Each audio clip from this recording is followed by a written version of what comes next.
ndam di dangay bégal sa xol bi ndax yaa yor bànneex bi ni tey bés bi sa bés la sa mbër daan na kontaan nga bu ñu daan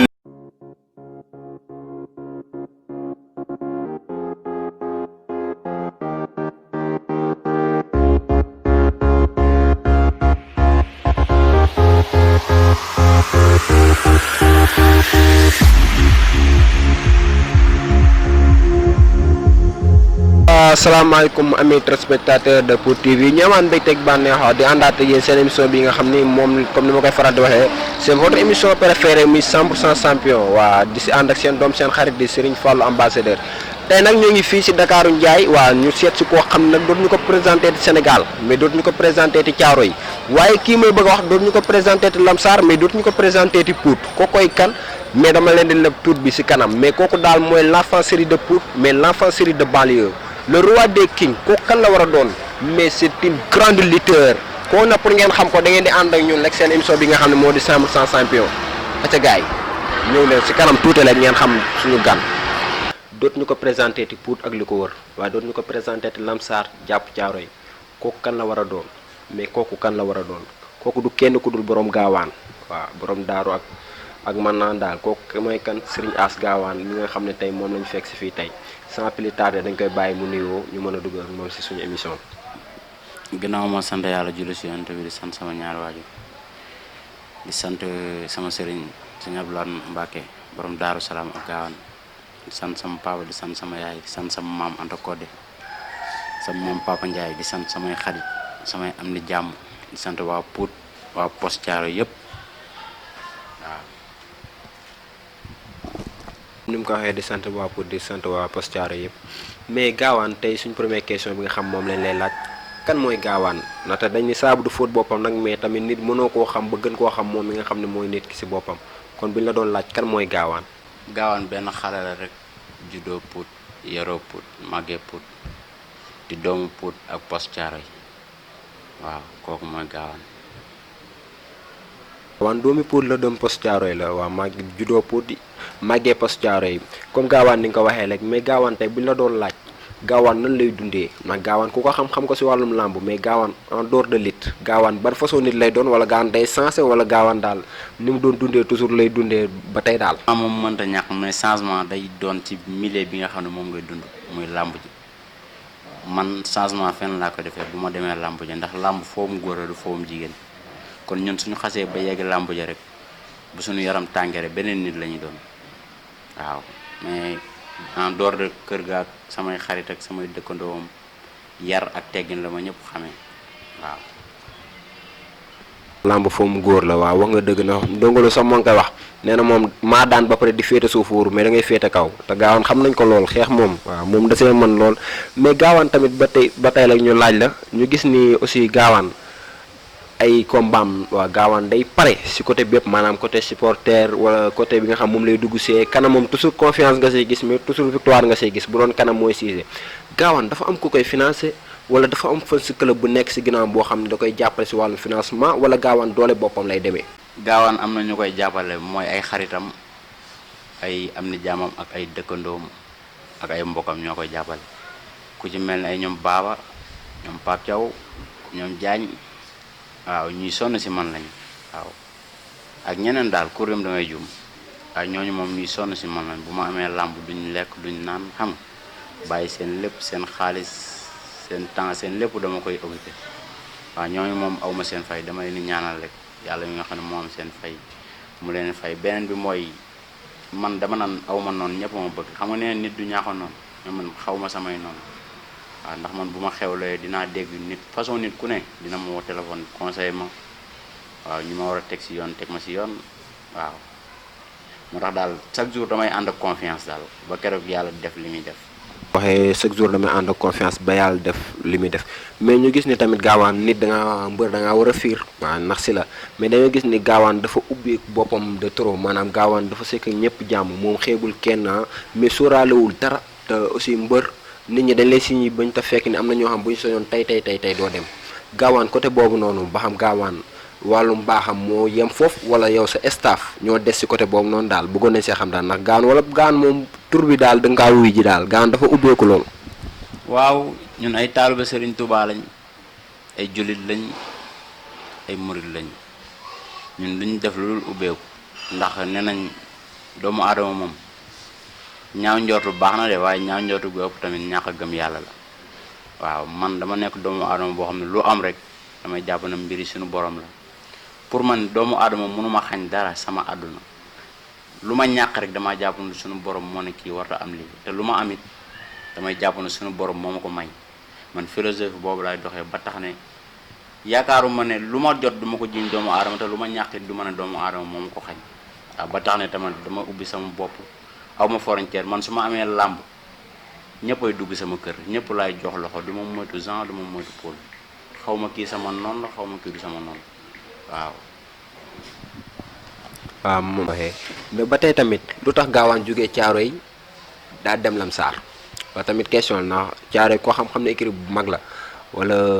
sa mag li mu nekk Lamsaar moo tax wala Lamsaar nga gën a gisee sa bopp ko Caaroy daal wala Caaroy dayoo mënta dem. débuté mais bi ma demee ba nga xamante ni toll naa ci bëre boobu équipe Lamsaar dafa bëri woon ay mbër tellement que ñoo xam ne ñoo ma ëppoon doole fuuf mënuñu woon a am combat presque xam nga équipe bu am coow rek ñëpp dawoon dem fa mu bëri ay mbër man nag ma dawoon dem Bathie pour wane sama bopp pour génn waaw looloo taxoon ma jógee Caaroy dem Bathie mais après nag si la ma samay mag woo waxtaan ak man ñoom Siteu ñoom Boulal ñoom Mama Lamine Abou Ndiassé waaw ñoom ñëpp daal na ma nag léegi sant yi kon ko yàlla def na commencé nga bëri nit ñi commencé nañ laa xam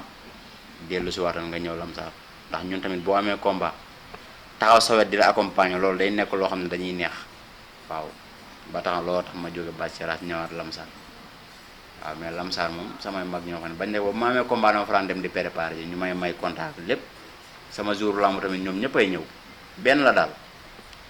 ba nga dugg ci làmb comme sànq ñoo ngi koy dégg sa maman mu koy wax na te làmb dafa nekk benn secteur boo xam ne dafa fiir lool fiir na lool mais gaawaan daan jàng gaawaan élève la woon mais gaawaan choisir dara lu dul bëri daal gaawaan lan mooy amour bi nga xam moo ko dugal ci làmb daal. dama amoon ay xarit yoo xamante ne ay mbër la ñu woon ku ci mel ni kon Tidiane Faye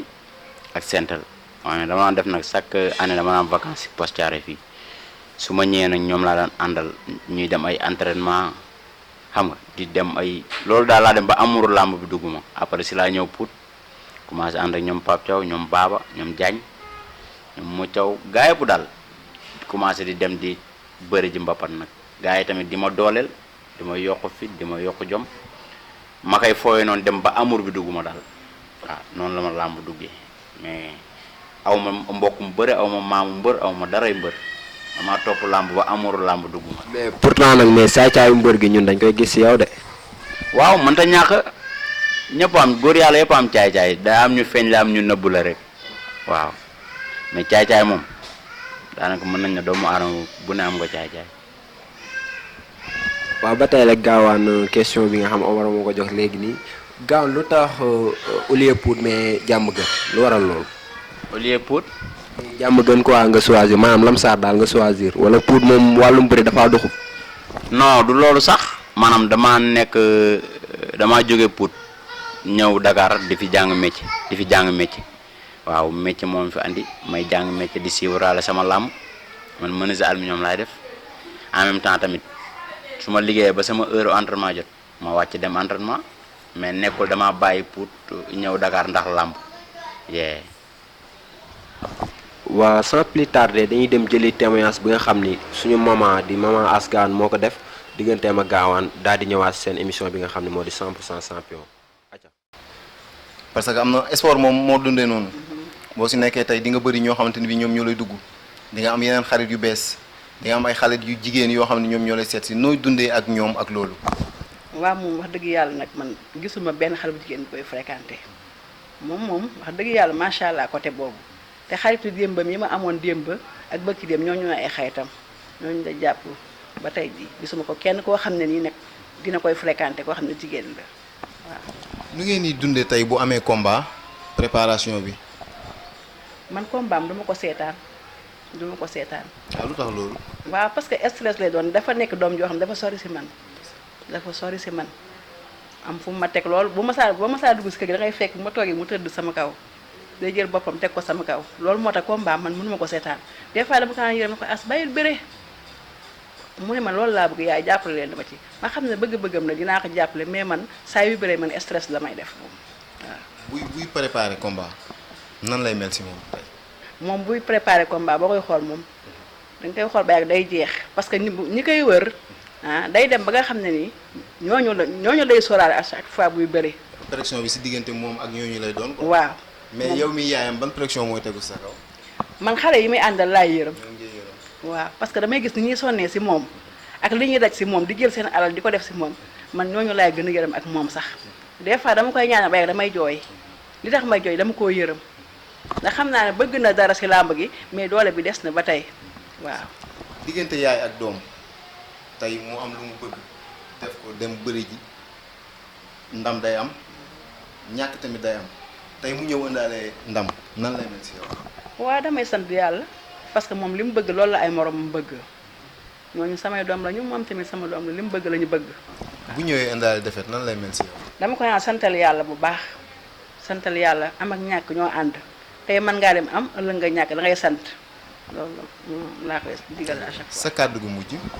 nga témoignage bi nga xam sa maman moo ko def suñu grand Omar Ndoye doon ñu ko jëlal moom it di ku baax ànd ak ñun tamit si émission bi ndax ñoo ko bokk day def fi ñuy def fee lan nga ñu mën a wax sa digganteeg sa yaay ndax ku dégg ne muy waxee xam ne nee na ñaanal na la te gëm na ne incha allahu rabbi loolu dina ami daal te ñaanu waaju daal moom bal la daal si doom loolu ñu mën a wax sa digganteeg sa maman. waaw dañ ne ku nekk da ngay jàpp na sa yaay moo gën yaay yëpp waaw mais man du ma ne sama yaay moo gën si yaay mais tamit am naa yaay joo xamante ne nii maanaam sant naa yàlla daal kontaan naa si moom waaw ndax moom du def lu dul di ñu jàppale di ñu ñaanal sono duñ ci dara waaw ba pare tamit suñu amee bis nekk na koo xam ne da ciy sonn di sonn suñu lépp daal bàyyiwuñ man moom sama xarit la sama lépp la yenn saa yi sax day taxaw wax ko sama raq yeeg sama mag yi di mer nee na man fi ma ko toll doomam yi kenn tollu ko fa mais loolu da koy wax sax sama mag yeeg sama raq yi di mer mais demeewul noonu gis nga loolu yàlla moo koy def ci doomu adama ndax man ku ko jege laa man maay toog di waxtaan ak moom man daal mooy sama lépp daal te man tamit maay léppam xam naa ne waaw sama xarit la sama lépp la su may wax si moom moom du ma fi jóg. ñëw ba say ami te aussi tamit xewle say xarit fekk si la loolu yombul dañ ne nit ki mën ngaa xewle luyee sees luyee baas mais aussi ay nit kenn mën leen a luyee te nit ñi tamit am nañ fulla ba nga xam ne fépp foo leen tëggul lekk du la fa teg ñu gis ku mel ni suñu mag grand Pape Thiaw déplacé wu ba pour ñëw ngir sa émission bi ak ñeneen ñi nga xam ay champion la ñoom ñoo la wër say diggante ak say xarit bala ñoo dem si ñoom di leen laaj tuuti. sax ay xarit lañ mais mën naa ne samay papa lañ ndax xarit yoo xamante ni yow loo xewlu guddeeg bëccëg suba ak ngoon ñu ngi ci waaw soo xasee xewlu dootuñu am jàmm dootuñu am salaam bañ ne ko ba xoolal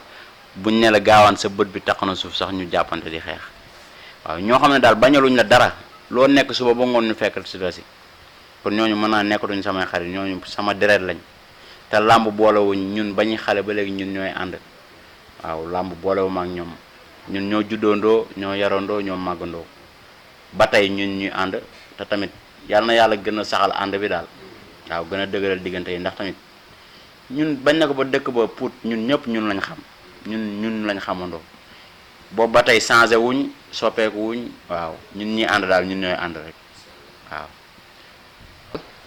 waaw après yéen fu ngeen bëgg ñu dem rek. ba leen neexee après Omar bëre quoi Omar. waaw mën na nekk de. waaw kon après ngeen xaar ñu mais damay dem sa si sa ami avant tout. di leen béyee bu baax di leen sant di leen gërëm man nag maa ngi tudd Ibrahima Ka maa ngi jóge ba Caaroy Géej teewal tey sama xarit suma waay suma gain. j'espère que leader nga non man duma leader. As dafa nekk suma gain suma waay suma lépp nekk nit ku baax nekk nit bu oyof moo tax lépp lu mu xewle rek ñun dañ siy teew. tey nga jógee ba Caaroy. moo tax ñu jógee ba Caaroy Géej ñëw fii ngir teewe émission bii nii. macha allah waaw ñu dem tamit si keneen sans plus tard ndax temps bi dañuy dagg mooy li ma wax sànq rek ay nit moom kenn mën leen looyee grand ñoo ngi nuyu la laaj sa tur. waaw man maa ngi tudd Ousmane Nabi di leen ziar di leen jox seen wàccuwaay di leen baalu ak en même temps du nuyu seen télé bi tamit mu dem ba ca kaw parce que Pout moom ku wax As Gawane rek tudd Pout te As Gawane bu ñu ko bëggee rek dañ bëgg a Pout quoi as nangu na man li ma gën a neex si moom rek comme émission bi dañ koy tënk li ma gën a neex si moom dafa nangu entraîner te respecté nit ñi entraînement na moom boo ko nangoo moom dara jomb la am na combat yoo xam ne da koo gagné am na combat yoo xam ne da koo ñàkk il faut ñu wax mu leer parce que yàlla lañ ciy seet mais lu mu ñàkk rek fitam moo ko teg quoi parce que boo ne ko As defal ndànk day fekk ne moom kese moo entraîné man ko booy affaire bi di loolu temps yi passé dama gis benn changement ci moom pour gaawal man ko As boo amee combat di nga daan mu ne ma lu tax nga wax loolu man ko man xam naa lu tax di nga daan parce que am na léegi benn jikko comme wax nga ko sànq dafa am benn caay-caay bu commencé dugg ci moom te virus boobu lakk na ko ba mu ñor incha allah xam naa ne daal lu mu song rek dina ko daan incha allah. lu mu song benn histoire mais dafa nekk Pout def ñu comme ay rakam ba pare di ñu conseil waaw ba pare jàngal ñu daara tamit daan ñu dóor nag waaw daan nañu dóor mais moo ñu jàngal daara di grand Pape Thiaw sans plus tarder rek dama koy wàcc mu nuyoo grand. di nuyu waa Pout gi ñu bokk jógee ñun ñëpp waaw di leen sant di leen gërëm waaw di nuyu grand yëpp waaw di nuyu waa Pout bu baax rawatina waa Kër Seeru gën jógee amuñ seen fay waaw ndax ñun ku jàppale As mi ngeen fi ñëwal tey rek ñun la jàppale. question bi ma lay laaj grand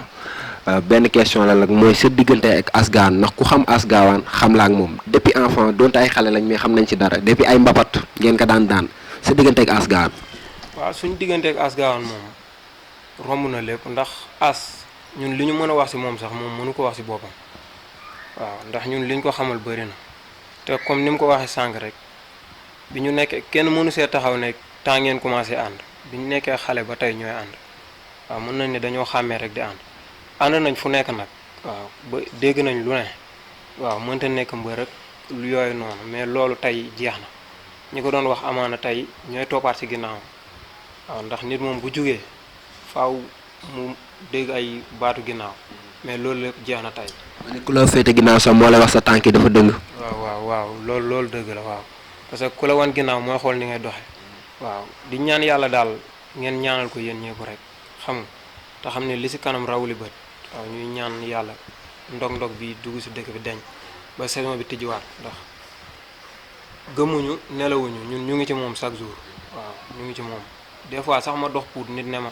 ana As lamb ji nii ma ne ko sa waay mu ngi ci ruxam di entraîner rek mais bu ñu jugaatee incha allah yéen ñëpp di ngeen xam ne jóg nañ waaw. Bàcc Siteu bu Lamsaar waaw. Lamsaar nga jógee ñëw fi. man noonu ginnaaw raay bi waaw. mais Bàcc Siteu sa diggante ak As Gawane. waaw As suma waay la te aussi yàgg nañ nekkandoo Lamsaar nekk ay tout tànk foofu di jàng bëre benn instant tamit mu nekkoon écurie Bàcc Seras far yàlla dem di def ba retrouvaille amaat mu ñëwaat fii ñuy àndandoo ñooy parendoo làmb ak lépp waaw mu fonk làmb bëgg ko te aussi day liggéey wax dëgg yàlla te aussi jàmbaar la te neex naa àndal waaw. boo ñu doon wax benn jukko am amul problème gaaw na ree affaire yooyu noonu waaw. mais boo amoon tamit loo koy conseillé ndaxte tamit dañ ni ku la bëgg moo lay wax ni nga war a doxee loo ko mën a yokkal. waaw xanaa mu bàyyi li nga xam ne ni tey ji bu fekkoon mi ngi ci sax quoi mais man yaayam wax rek ay bañ na ko waaye góor laa gis muy àndal bu mu gis sax muy ànd ak jigéen ñi. du ko def di laakatu. non gaw ma ko tout le temps ñu ngi fi ñun bi ñëw fii duñ tàggoo dañuy jékki-jékki rek ñëw mais daal day liggéey xanaa mu gën a liggéey rek gën a moytu loo xam ne peut-être mën na ko yaaxal wala genre waaw. topp ñu ci kanam rek ñu war a ànd ak As Gawane ci yeneen moo xam géej la wala saal rek mais di leen wax rek ba tey yéen a ngi seen émission 100% champion tey nag dañoo fekk ci champion ci biir champion yi Gawane l'enfant chéri de Pout.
day bëri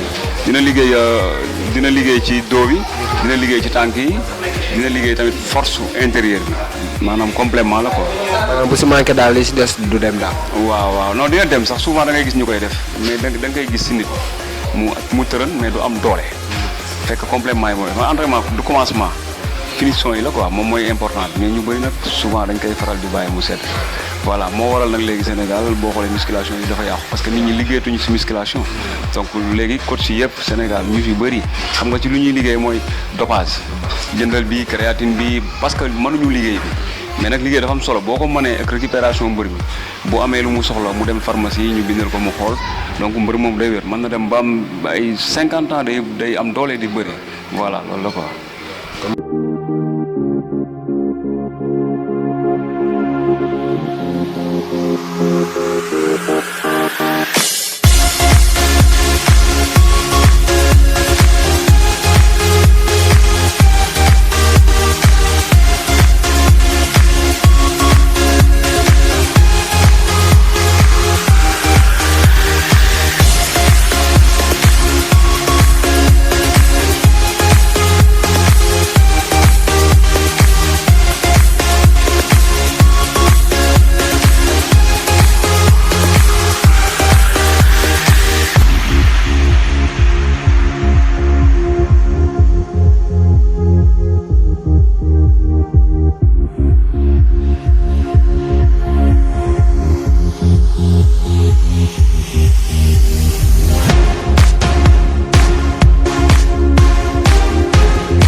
waaw di leen fàttali ba léegi yéen a ngi seen émission bi nga xam ne moo di 100% champion waaw di leen wax nag gannaaw bi nga xam ni demoon nañ ko ñoom Asgawane instant bi ñoo ngi si salle bi gis ngeen Asgawane liggéey yi nga xam liggéey na ko fi salle bi nga xam ne moo di top 5 musculation nekk fii si Thiaroye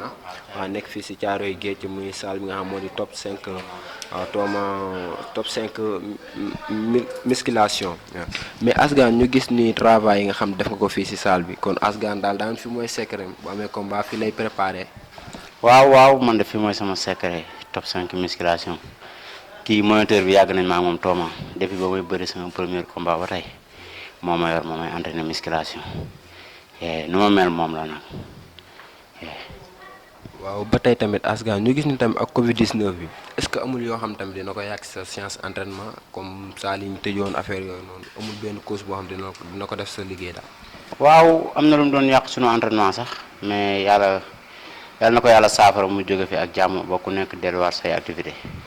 waaw mais instant yi moom saal yi ubbi na commencé war nañu entraînement yi di préparer saison bi incha allah waaw. Gawane comme ni nga ko waxee fi nga xam moo di salle top 5 musculation mais est-ce que Gawane ki nga xam ne moo koy entraîner mu ngi déglu ay conseils carrément comme ndaxte coach dafa baax si ak ku mën a doon na équipe football sax day am coach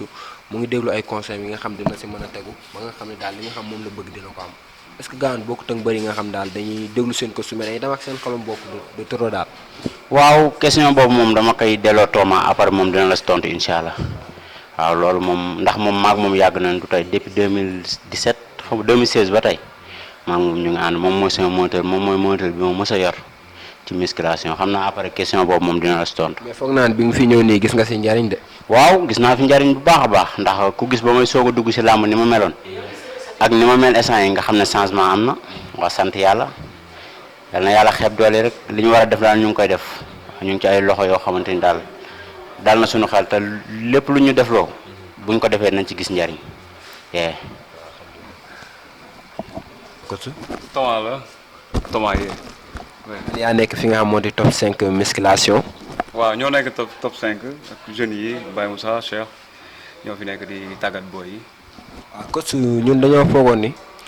moom da ngay dugg rek foo ko sentir rek nga defee ko fa mais damay gis ni sànq bi Gawane ñëwee da nga ko doon teg si ay code maanaam di ko wax defal lii njëkk la def lii yéegal vélo affaire yooyu noonu lu waral loolu noonu daal. moom dafa nekk loo xamante ni il faut nga liggéey ci faut nga jàng ko xam ko parce que def naa ko si juróomi pays ci Europe donc jàng naa ko pratique naa ko te ñi ma jàngal ay champion du monde la parce que musculation mënoo ñëw rek bëgg a tëb mënul nekk il faut ñu lay teg ci code bu normal waaw. mais coach fii ñu gis ni gars yi dañuy faral di wax ni musculation mën na laa gaare affaire yooyu noonu léegi yow loolu noonu loo ñu si mën a wax ba xam gars yi ni ñu koy defee moo baaxut wala gars yi dañoo respecté tu coach yi wala coach yi dañoo defar formation bi ñu war a def. ñu dara day gaañ rek ñi ko xamul ñoom ñooy wax loolu mais ñi ko xam dëggantaan donc ñoom boo leen ci laajee dañ la ci wax li nekk ci biir te dans le monde lutte moom li ma waxoon démb lay waxaat te rek nee naa leen fii ak 7 ans wala 8 ans ci kanam dina bëri ay effets yuy feeñ. waaw ñoo xam ne dañuy ut doole ci beneen anam boo xam ne bokkul ak sport bi tax ñuy wax sport non musculation dopage yi bëri na léegi mbëri feebar ay lu nekk moo leen di dal léegi parce que mooy dañuy dajeek ak moniteurs yoo xam ne xamuñu liggéey bi donc boo xamul liggéey musculation dafa nekk loo xam boo ñëwee di ut si doole donc boo ñëwee te xamoo yoon bi wala ki ngay ñëw seet si xamul yoon bi li nga amoon ak li nga ut si yëpp lay jël teg ko fële boo tëddee da ngay xalaat maa ngi traîne chaque jour mënuma développer donc qu'est-ce qu'il y a da ngay dajeeg benn nit boo xam ne moom tamit peut-être si yooyu lay dox mu ne la waa jëlal créatine bi jëlal dopage bi jëlal temps yooyu nga jël ko effet secondaire yi commencé donc ñun yàgg nañ as mi yàgg naa ak moom lool champion yi ngay dégg fi yëpp ñu si bëri sama loxo lañ jaar mais ci côté laa lay teg bu normal xam nga préparation combat nag bokkul ak entraînement musculation normal préparation combat musculation dafa am spécial. dafa am différence. donc loolu day difficile nag yéen ngeen koy gis parce que bu ñu ci nekkee rek bon suñu 3 mois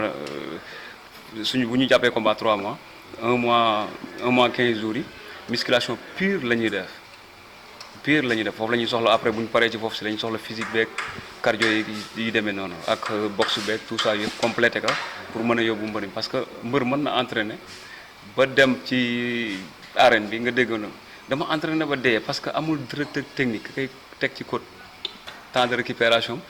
tey la bu defee musculation bu demee contact am na nuñ ko parce que loolu lépp man damay jéem a am connexion ak ki nga xam ne moo ko yor géej ak ki nga xam ne moo ko yor contact bu ko defee léegi dañuy calculer moom coono boobu muy daj pour mu bañ a fatigué parce que mën nga liggéey tërën ba nice dem ñu yóbbu la gars yi gis kees gi lépp mu baax nga ñàkk doole parce que sa doole day màgget mbër mën na entraîner ba dee dem ci làmb doole ji màgget doole day màgget du question âge bi quoi du question boobu mais ni mu liggéeyee waaw jàppal bàyyil mais da ngay gis koo xam ne dafa ñëw teg ko ci code bu ndaw nga gis ko ni yaxu kase mu jàppante ni nga gis ko mu am doole bu la jaaxal. kon daal suñu déggee nit ki lutteur mënta dem sans musculation. loolu c'est impossible bu njëkkoon boo xoolee ñi fi nekkoon tey jii dama lay jox benn anecdote ci Reug Reug parce que bi muy def musculation fekk gaa yi fële ci àll bi parce que musculation lay def da koy boole ak din da koy boole ak physique as mii boobu amee combat même chose ak ñeneen xam nga si loolu la ñuy liggéey champion yi ngay dégg fii yëpp tey jii amoon benn secret boo xam ne tasuñu ko mais amul benn écrit boo gis tey mbëri mag yi di fa entraîné booy rek nga fay fekk ñu daw di wàcc di fu ne ñu dugg fa parce que mbëri mag yi léegi xam nañ affaire yi dañuy dem Europe def musculation lekk ba suur am diisaay boo ñëwee préparer sa combat physique bi dugg bu defee nga ànd ak moom génne loolu la quoi. sànq Asgane am na benn question bu ñu ko posé mu xamal ni nañ ko delloo kës maanaam est-ce que Asgane conseil yi ñu koy jox fii moo ngi koy respecte normal voilà c'est que As dafa nekk mbindeef bu nga xam ne donc booy bu am jom la sànq wax na la ko ci biir wax bi may doog a débuté ci làmb ji gis nga ni ma meloon parce que avancement mi ngi ci moom da ngay xam ne xale bi avancement mi ngi ci moom donc combat yi passé liggéey nañ ko ci norme yi normal mais jàppale day des xale la lépp da koy bëgg a defal boppam te As dafa nekk champion boo xam ne ay champion lay nekkal dañ koy joxoñ xam nañ ne am na lu mu mën te am na fu ñuy daje mu leen di am lu mu leen di wan te bu dee liggéey day liggéey ba gars yi ne non non c'est que problème bi mooy il faut moom staff bu koy jàppale économiquement. sa laa doon ñëw boo amoon benn question boo nga xam ni da nga koy ñaaxaat As Gawane lan lay doon. waaw fi mu toll nii man sama bopp sax dama jël sama propre boy na décision yoo xam ne pour moom la si li ñu jëm suñu li weesu nañ ko li jëm suñu kanam après dañuy def benn assemblée générale parce que moom top 5 bi dafay am cër waaw top 5 bi As dafay am cër bu rëy sax te fii ku nekk moo fi ñëw boo fi ñëwee 18h day fees dell donc ñooñu ñëpp pare nañ mobiliser pour jàppale As waaw parce que As dafa am lu mu manqué woon ci loolu ñun nag loolu il faut ñu compléter ko duñ continuer rek di liggéey comme ça nii am lu muy manqué mu koy doxal boppam loolu lépp léegi dañ koy jël suñu loxo pour jàppale ko si mais xam naa ne ren moom bu yàlla defee jàmm corona bi jóge fi ku mu am moom bay ba mu préparé bu baax. j'espère que xel mën naa dal de ah. waaw xel dal parce que tamit xam nga amuñu woon lii dañ doon dem di tool taalaani di dem ci milieu yoo xam ne gisuñu fa suñu bopp mais As 2h du matin sax mën na tijji kër gi ñëw entraîner waaw 2h du matin mën na tijji top 5 entraîner donc lépp maanaam bu dee économiquement lépp kenn amatuñu problème boobu léegi am nañ kër boo xam ne booy yi dañ ciy gis seen bopp bu baax a baax te dinañ leen tàggat ba combat bu ñëwee di ngeen am mbégte. ban message ngay lancer mot de la fin. waaw damay lancer benn message rek di leen sant yéen parce que yéen kenn amul seen fay yéen da ngeen nekk ay nit yu baax yéen a ngi jàppale jeunesse bi kenn joxu leen dara waaw yéen a ngi jàppale jeunesse bi yéen a ngi xool fu mu tagee rek ngeen teg ko fa di leen gërëm yéen di gërëm tamit sama grand frère Ndore di gërëm jabaram Dabañang Cheikh kët su Cheikh mi ngi fi kët su Baye Moussa mi ngi fi gaa yëpp ngi fi di gërëm waa Thiaroye Géej bu baax a baax di gërëm waa Lamsar Diamaguène banlieue bi bàyyiwuma kenn Pikine tali bu mag fu nekk maa ngi leen di gërëm yéen ñëpp donc te xam ne top 5 moom du top 5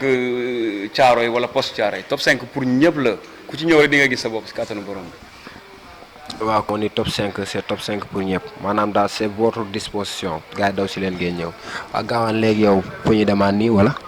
waaw man kay maa ngi teg affaire yi seen loxo rek fu ngeen ne ma acca mën leen acca. waaw na waa après kon ñu xool rek. waaw cooji bu la. tey daal du yomb spécial Gawane lay doon.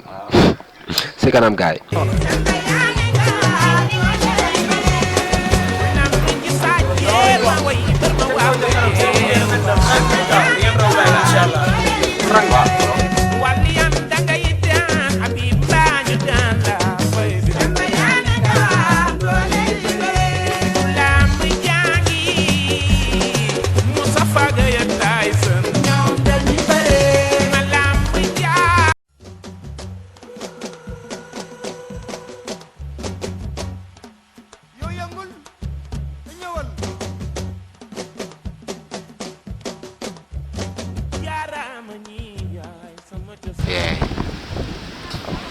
léegi lu tax nga choisir ko comme idole ndaxte idole faaw nga am ay jikko yoo xam ne nga jël si moom wala doxalin boo xam daal da koy doxalin ba nga jël ko comme idole. waaw ndax man daanaka bu njëkk doonu ma suivre làmb xaw ma woon sax lan mooy làmb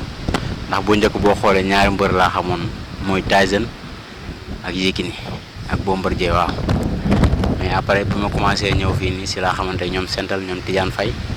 mais moom moo def ci man amouru làmb quoi moom su ma bëggee làmb moom moo tax moo tax ma jël ko def ko idole quoi si moom lay copier waaw léegi nag bàyyi na làmb mu ngi France maa ngi koy nuyu au passage waaw.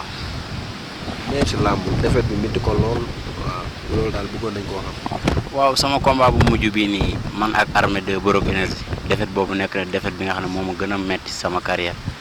ndax defet boobu li tax ma metti mooy daanaka combat boobu noonu mën naa ne sama combat la woon. sa combat la woon loolu moom ñëpp wax nañ ko. waaw ndax boo bëree ak adversaire mu dem ba am 4 avertissement temps bi dem ba des 3 minutes pour mu jeex kon lamb jooju soo ko ñàkkee dina la metti ndax ndam loo xam ne téye woon nga ko ba pare sunu borom foxati ko sa loxo kon da ngay sant yàlla rek xam ne loolu moo gën si yow sunu borom lépp lu gën rek lay def ci doomu aadama.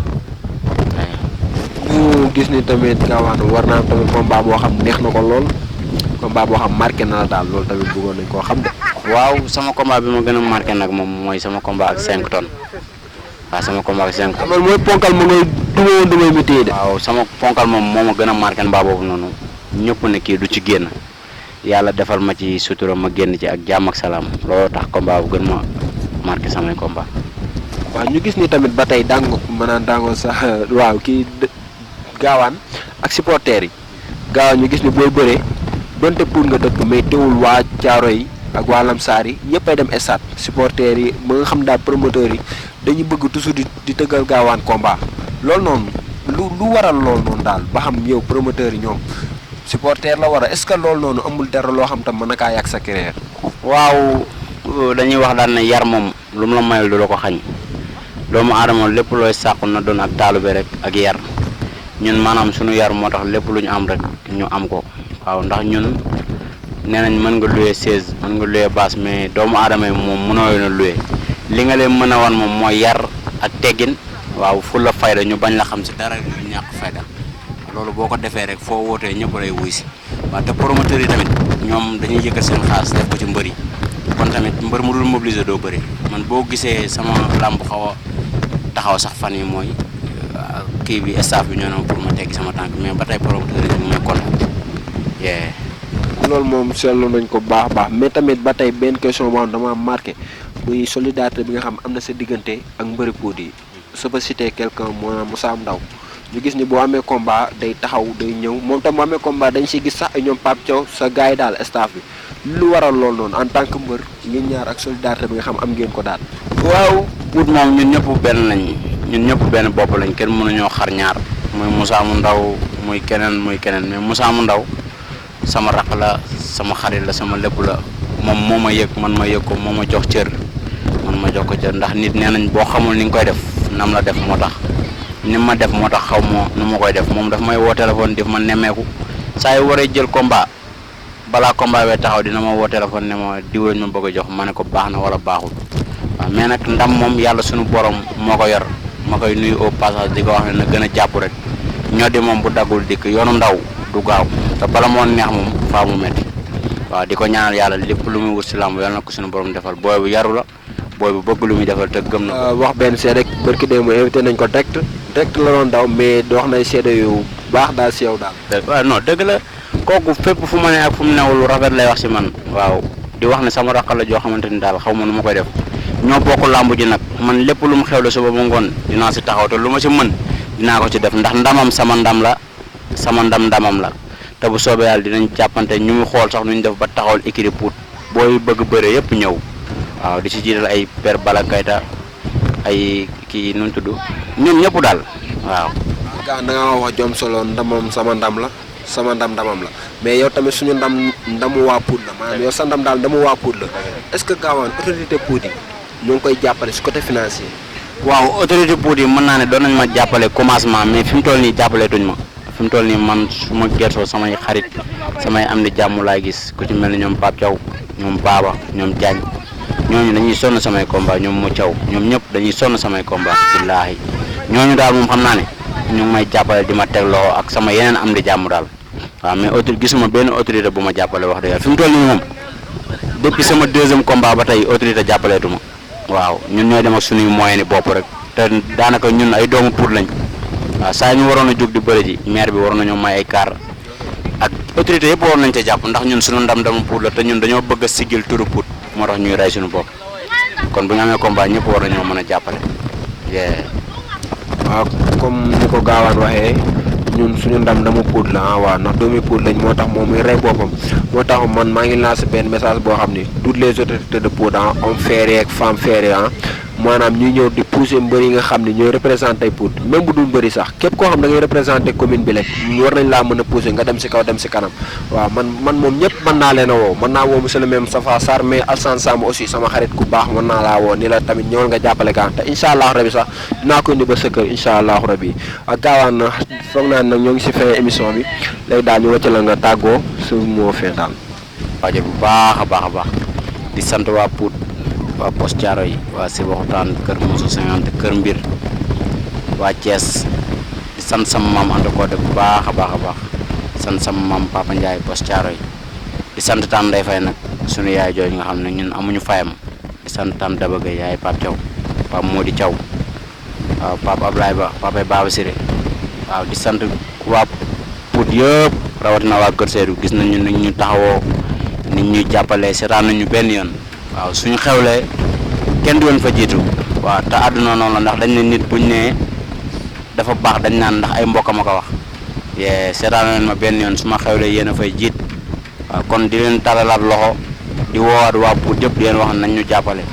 ndax ñun sigil turu Pout moo ñu tax a jóg kon bëgg nañ autorité yëpp jàppale ñu bu ñu amaatee combat gars yi defaat mobilisation bu doy waar parce que dañuy am combat nit ñi dañuy bëgg a dem sax mais kaar yi yeeg moyen bi daal mooy des waaw jàppale ma ne doon na nit force kaay jàppale ma mais dañuy ñaan rek képp ku ñu mën a jàpp ñu ngi lay woo di woo aide production moom it ndeysaan chaque jour bu ñu ko rombee mu ngi ñuy conseillé waaw mu ngi ñuy jàppale bu baax moom ñu ngi koy sant bu baax di ko gërëm di sant waa Kër Seydou yëpp di sant sama gars yi may àndal yëpp nag waa guy ga rancunier yi waaw bàyyiwuma kenn daal di sant waa Poste Thiaroye di sant sama mag nag bu laal di sant Siteu Talibé Bamba Mama Lamine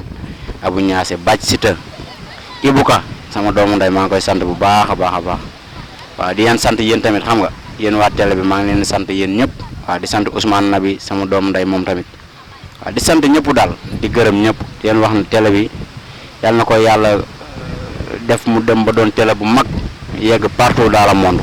li ngeen def am na solo trop waaw di sant ñëpp di gërëm ñëpp wasalaam. gaawaan yooyu am na solo waaw man moom ñi may sant bëri na mën naa wax bëriwul su mel ni Assis Vision maanaam moom verre yu ma sol rek Assis Vision moom ko jox wallaay lazim du ma ko si jox benn dërëm waaw muy Assis Vision moom numéro téléphone am 77 la 275 02 71 77 275 02 71 maanaam Assis Vision ba si Omar Ndoye sax Assis Vision moo koy solal verre beneen bi si topp tamit Pape sama cameraman bu ñaawul bi sama gaynde cameraman yi di ko sant di ko gërëm moom sama émission da siy sonn wallaay lazim waaw lu nekk la koy jaral ak Omar Ndoye mi nga xam tamit ñoo bokk émission bu ko neexoon su ma xewlee émission bu bañ a ñëw mais teewul moom it day ñëw ay question sax dama koy jox te loolu tamit ak mbaaxam kese moo tax mu koy def di sant toute la mi fa de Pout TV waaw ndax duñ mën a lim kenn noonu ku ñu lim rek juum Pout SMS stock multi service monsieur Diop di ko sant bloc note bii moom moo ma ko jox ak ñeneen di sant sama yaay Ndeye da seen may mën a seen ak képp koo xam ne nag yow yaa ngi bëgg Fallou ku lim juum waaw ku si mel ni comment on dirait sama yaay même na seen waaw comme ni ma ko waxee woon rek as daam looy wax. waaw di sant sama dama juum maa ngi sant sama xarit Bébé Ngaye ak Ahmed mi nga xam ne ñoom tamit seetaan nañu ma benn yoon lu ma xewle rek nga gis leen ci maa ngi leen di sant bu baax Bébé Ngaye nag mbër la maa ngi ko ñaanal yàlla am na combat yàlla na ko suñu borom may ndam lu sedd guy ndax moom sama doomu ndey la.